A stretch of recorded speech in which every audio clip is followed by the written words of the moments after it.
Alright, today we're going to give a quick little review on this Archos that I got. I've had it for a few days now. Just want to give another little review because most of them just showed kind of the ports and everything that everybody's already seen already. So, here we go. This is the Archos 101. It was a great little tool. It came with the AppsLib app right here. It was good with that AppsLib, but without the Google Market, it really makes a big difference. So there's an easy little APK file you can put on there. Download that, put it on here, and you run it. How you get the market. So let's say right now I'm connected to the Wi-Fi in the house. As you can see, the market comes right up. Same market that you would get with your Droid or Android phones. I've already gone ahead. I've installed a lot of the apps that I've had before. You got your game consoles, your different photos, Paper Toss, everybody loves it, ESPN, all these things on here. Skype's a nice one. While I was on here just a minute ago, you get your Gmail that pops up like normal. Newegg auto notifying me right there that they have Archos 101s available. So if you're still in the look for one, you can get one now.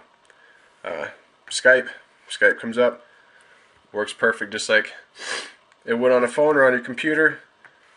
Just a really great app. You got Pandora, all these things. I've noticed with this, it's just like a Droid where it does, you may have to swipe a couple times to get that going. It's not quite as responsive as an iPad or an iPhone or something like that, but it's a Droid. Advanced Task Killer, that was a big plus when getting the market. I put that on each of my screens. Kill these apps, it slides a lot quicker. So put one here on this screen, start playing around with something, kill it right away. HD browser, that comes up beautiful. Have it log into your Google. Just like on your phone, you can have your bookmarks on the side. You can have your different things you want on this end. PDF page copier right there. Just any different little plugin. LastPass, all these things. Tab browsing. It's really pretty nice. The big thing was the market, getting it on there. Once you got that, possibilities are endless. Install that. Work on the Advanced Task Killer, put that on there. You're not going to get the iPad responsiveness, but you get a lot of freedom with this, plugging in your USB drives. It does only do FAT32, so if you think that you can plug just one of your externals in, you're not going to be able to do that. You have to get one of the little USB flash drives or format yours to actually fit on it. That was kind of a disappointment, but hopefully maybe they'll push out a firmware update that'll make it compatible with NTFS. But as it is right now, you can plug it into your computer just like you would a Droid with the little drop-down menu, connect, USB connected, turn your internal storage, and you can just drag and drop from your computer. So it's still pretty easy to transfer files. All in all, once the market was on here, I love this thing. It's just like a giant Droid. Video playback is awesome. You can even do a little overclock and do a set CPU. That's still in the works, but they do have temporary ones that redo every time you reboot your Archos. So it'll work, but we'll wait for the future. All the enthusiasts out there, you can add your movies. You can play them over your Wi-Fi via a media server, or you can just copy them onto your micro SD card or just into the internal storage. I love the slide screens. It's just like a Droid. Who doesn't love the Droid? Kindle looks amazing. Let's check that out real quick before we end all this. Here's another problem. Every once in a while it will get to a screen like this where it'll lock up. I'm not trying to be biased or anything on this thing. I absolutely love it, but there are, it's not an iPad. It's not made by Apple, so it doesn't work, like a Jiffy. Cool thing about it though, you can either wait for it. It will probably fix itself. If not, hold the power button for a little while, shut it off, turn it back on. It takes, we counted, I think it was like 35-40 seconds to get it fully rebooted. So yeah, I'm trying to give this review. That was perfect actually that came up, because I'm not trying to do anything biased. It does have that problem every once in a while, especially if you're playing a CPU intensive game, but I can live with that. If I have to shut it off, turn it back on, it's good with me. We did the camera. It's only what, 1.4 megapixel, but if you're taking a quick little photo with it, if you're looking at it, it turns out a pretty decent photo. You're not going to buy this as your camera anyway. Microphone works just fine. We were doing a little Google chat, that would work. Here we're already loaded up. It's preparing the internal storage. it's the same operating system as your Droid, so it just works great. Usually it opens up. I'll try to kill any of those unwanted tasks that are kind of going in the background. Skype's loading up. Let's see here. Wait for it to say it killed the tasks. There we go. 8 apps killed. There, Skype's loaded up. We're online. And we'll check out the Kindle. So see, it is a minor inconvenience that may happen a few times, but don't get discouraged. It's not running as fast as Apple, but you know what? It's half the price. Let's check this out. A free book, Autobiography of Red Baron. Do a quick turn. And there's your book. I mean, why buy a Kindle when you can buy this and get all your books on there and do a little more? That's what I think. So, there's a nice little Kindle app. Works pretty good. Let's see here. Try to hit back home.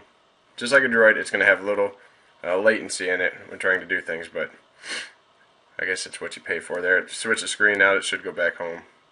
Okay.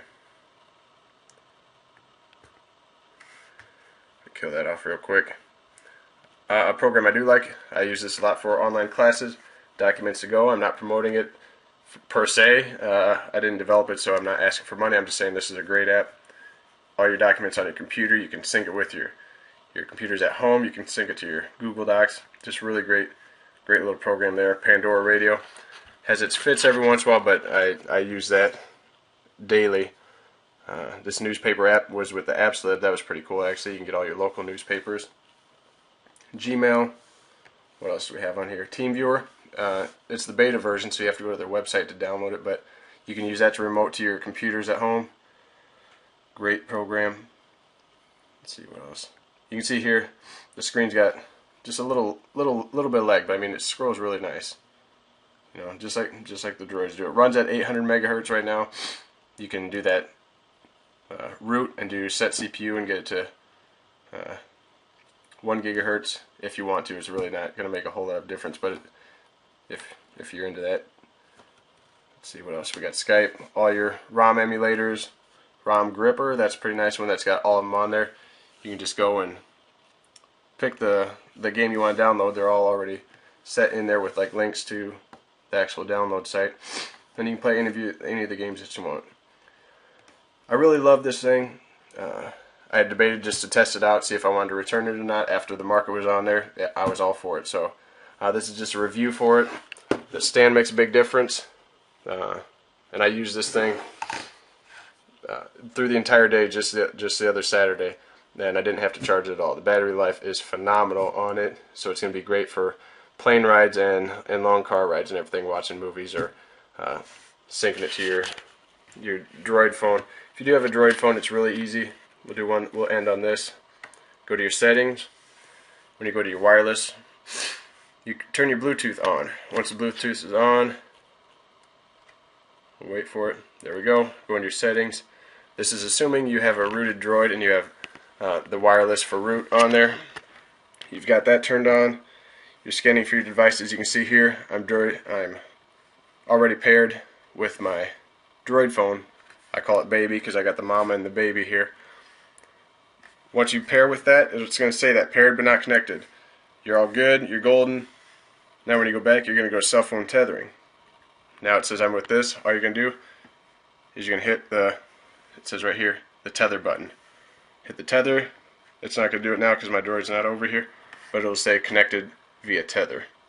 Right now it should say could not connect via tether, but if you have a Droid there, pair them. Go to your Bluetooth settings and go to your call settings and do the tethering from there. Once you get the hang of it, it's really easy. Some of the problems, it will drop out, and you have to turn your Bluetooth off on both devices, unpair them, pair them back up, and do that process one more time. It's again a minor inconvenience, sometimes like the lockup, but you know there's gonna be updates for us. It's gonna end up running better. So right now, it's a great piece of gear. Not like it means anything, but you know what? I fully endorse it. I love this thing.